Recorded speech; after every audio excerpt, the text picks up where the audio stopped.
সবাইকে অমর একুশে বইমেলার শুভেচ্ছা। আমাদের সময়ে নিয়মিত আয়োজন বইয়ের খোঁজে আপনাদের আমন্ত্রণ জানাচ্ছি আমি হিমাতুল জান্নাত। বাংলাদেশের সংস্কৃতির অন্যতম গুরুত্বপূর্ণ উৎসবগুলোর মধ্যে বইমেলা অন্যতম। আজকের দিনটি বইমেলার দ্বিতীয় দিন। চলুন আপনাদেরকে নিয়ে বইমেলার দ্বিতীয় দিনটি ঘুরে দেখা যাক। বছর ঘুরে আবার এলো অমর একুশে বইমেলা।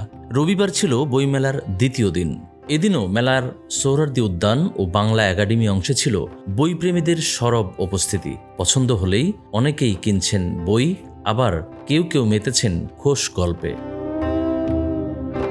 নন্দিত লেখক হুমায়ুন আহমেদকে নিয়ে স্মৃতিচারণ করেন জনপ্রিয় অভিনেতা ডাক্তার এজাজ আহমেদ। এ পর্যন্ত তিনটি বই হুমায়ুন স্যারকে নিয়ে লেখা, সবগুলি স্যারের স্মৃতিচারণ।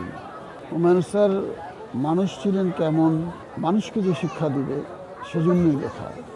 যে একজন মানুষকে কতটুকু মানবিক হওয়া উচিত, কতটুকু সৎ হওয়া উচিত, কতটুকু সিনসিয়ার হওয়া উচিত, কাজের প্রতি কতটুকু মনোযোগী হওয়া উচিত, এই বিষয়গুলি আমি লিখেছি স্যারের বই তিনটিতে। মেলা প্রাঙ্গণ ঘুরে দেখা গেছে পাঠক এবং দর্শনার্থীদের কেউ বই কিনছেন, কেউ দেখছেন। তৃতীয় দিনেও বই কম বিক্রি হলেও ভিড় ছিল চোখে পড়ার মতো। এটি একটি প্রাণের মেলা উল্লেখ করে অন্য প্রকাশের প্রকাশক বলেন, সব কাজ ফেলে এখানে ছুটে আসি বারবার। ধরে এখানে আসছি প্রতি বছর, এই সময়ের জন্য অপেক্ষা করি এবং এই সময় আসলে সব কাজ ফেলে এখানে থাকার চেষ্টা করি। এটা একটা প্রাণের মেলা। বইমেলায় আসতে পেরে উচ্ছ্বসিত পাঠক এবং দর্শকরা।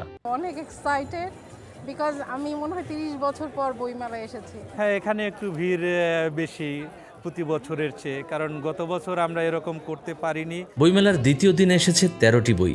আজ রবিবার মেলার সময় ছিল বিকেল 3টা থেকে রাত 9টা পর্যন্ত। নতুন বইগুলোর মধ্যে 2টি গল্পের বই, 1টি উপন্যাস, 4টি কবিতার বই, মুক্তিযুদ্ধ বিষয়ক বই 1টি, ইতিহাস ভিত্তিক 1টি, বিজ্ঞান বিষয়ক 2টি ও অন্যান্য বই ছিল 2টি।